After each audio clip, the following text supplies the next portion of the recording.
Hi, this is David Azimi. Hey guys, Max here. Welcome to Coffee with David and Max. And guess what? We listened, we got coffee, so we don't need to hear it again from where's the coffee? I was telling David maybe we should do some wine, but then he said no, Max. Then we got to call it Wine with David and Max, and whining he does enough. So we're not going to do that. Hey, David, welcome to our first show. I'm very excited about this. This is pretty cool, right? Hey, I was thinking about what we shall talk about, and I was traveling and I've been busy, and I assume you have been busy as it is summer. And I just keep being asked by everybody that I run in contact with, and it doesn't matter if they're buying or if they're selling, it's always the same question that I get, and I was wondering how you feel about it. Are we in a bubble? You know that famous word, the bubble, that we had back then, and people say, is it going to explode? The bubble, the tech bubble, the real estate bubble. And I don't know. You know, I go Sacramento, I go down to San Jose, you're in the San Joaquin County area, you're here in Hayward, you're running around in San Francisco. Do you have the same question? Do you feel people get a little scared maybe? Yeah, that is actually a question that everybody asks nowadays. Are we in a bubble? When is this bubble going to stop, or are we going through a correction? Max, what I feel is that, back in 2006, when we were in that bubble, you might recall that bubble, right? What a day that was, right? It was crazy. I think the clientele is totally different now. In the past, in 2006, and I want to go back to that bubble because that bubble was a big bubble, to where people lost their homes simply because they were buying homes without having the proper down payment or having the proper loans. Nowadays, everything, the people that I'm dealing with and you're dealing with, they're putting hundreds and hundreds of $1,000s down and getting the correct loans. Yeah, the down payments are enormous these days. I mean, even, and I think a lot have to do with our home prices. We're at a $1 million home, people going with 20%, it's $200,000. Exactly. In my life, that is a lot of money. So yeah, you're right. There's a lot more skin in the game, I guess. Because we remember 2006. We had Joe the Schmo, the landscaper, buying 3-4 properties at the time and had no money. Did it with $1,500 that he borrowed from his grandmother. So that is a little bit different. But do you think this is sustainable, though? Do you think that these home prices can keep going up as we have no inventory and these interest rates? You and I, we saw that the other day again. Right. They're creeping up. Do you think it just is going to keep going and going?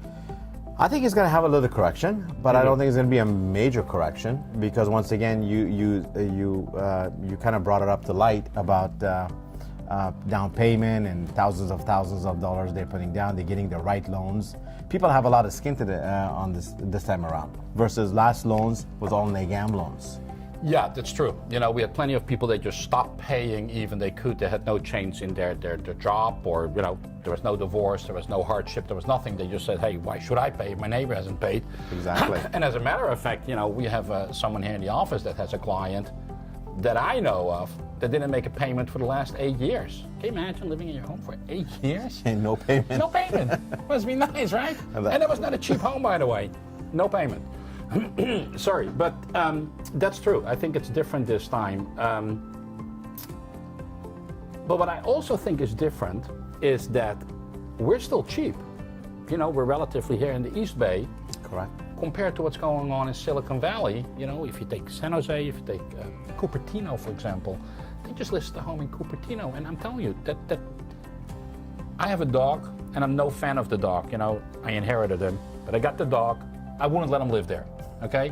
And they're asking you $2.8 million, and then you got to say, please, thank you. Is that the same property that I'm thinking about? The one that was just recently on the news, right? 897 square feet home in Palo Alto, priced at $2.3 million. But that's what I mean. And we don't see that yet here. No. I mean, we're still getting excited about, big homes, 4,000 or 5,000 square feet homes for $1.8 million, $1.9 million. So if you look at value, comparing to them, we're still cheap. We are. So maybe it isn't going to stop. Maybe there is no bubble. And when I talk to, some people that really know it, the economists, they don't see any problem in this market. Inventories are very, very tight. They don't see that loosening up. Interest rates, you were telling me the other day, interest rates, they go up a little bit, but what were you telling me? You were paying 11%, 12% first time you bought your home? Well, back in the day, right? Back in the 80s, you had your rate was 11 to 13%, and you thought, wow, I got a great rate. Yeah, so figure that out. You're at 14% and you got to pay $1 million loan, right. Comparing to 5% maybe today. Yeah, and well, 5% is way high. I mean, it's a Right, lot lower no. than that. Yeah, no, I'm over exaggerating at Right. 5%. Most people are at 4.5. But if you do have that payment, you know, you may be at $4,000 or $5,000 a month, which, with all the respect, is a lot of money. But at 14%, it's a bargain. It's a bargain. Correct. So maybe it's not going anywhere. No, it's not going anywhere. But you know what? These are people have concerns, right? You know, buyers have concerns, sellers have concerns. Is it the right time to buy? Is it the right time to sell? Well, because it's also expensive, you know. So, and if you got to put all that money down, and God forbid something does happen. So, but on the other hand, you also got to see it as an investment. You know, real Exactly. estate is still an investment, and when there's an investment, there's risk. You can go to Wall Street and try to ride that train, and you know you're good for Vicodin every day because my heart can handle it. So, you know, it depends a little bit where is you know, what can you sustain in the risk. The good thing, of course, about real estate is that when it's down and it's your own home, you don't have to sell. It really doesn't You know, matter. It's you know, it's sell low or sell high, buy low, and you can do that when you live there. It's more the investors, but I don't see the investors being scared about anything. No, absolutely not. You know, you just mentioned that and it's your own home. Yeah. I remember when my house appraised back in 2004 for a little over 1.6. And That when was the Hayward home? That was Hayward home, right? And the market crashed and the property went down, and my property appraised for $800,000. I didn't panic because you know what? It was a home that I'm going to stay in and grow my kids. Right. So It we didn't stayed. it didn't matter It to didn't you. really matter. But the good thing is that the value's back up. So if you're buying a home today and let's say the market does make another correction and it goes down in value, don't panic. It's this is the nature of this business. But having real estate in Silicon Valley or Bay Area, it's an opportunity that not a lot of people have. Well, you know what? I have been in California about 23 years, I think, and I owned myself in California 6 homes, you know, one after the other as my life changed through marriage and divorce and, you know, moving on. I've been very blessed. I have never, ever had to lose money on a home just because my timing was always there that, you know, we sell it high.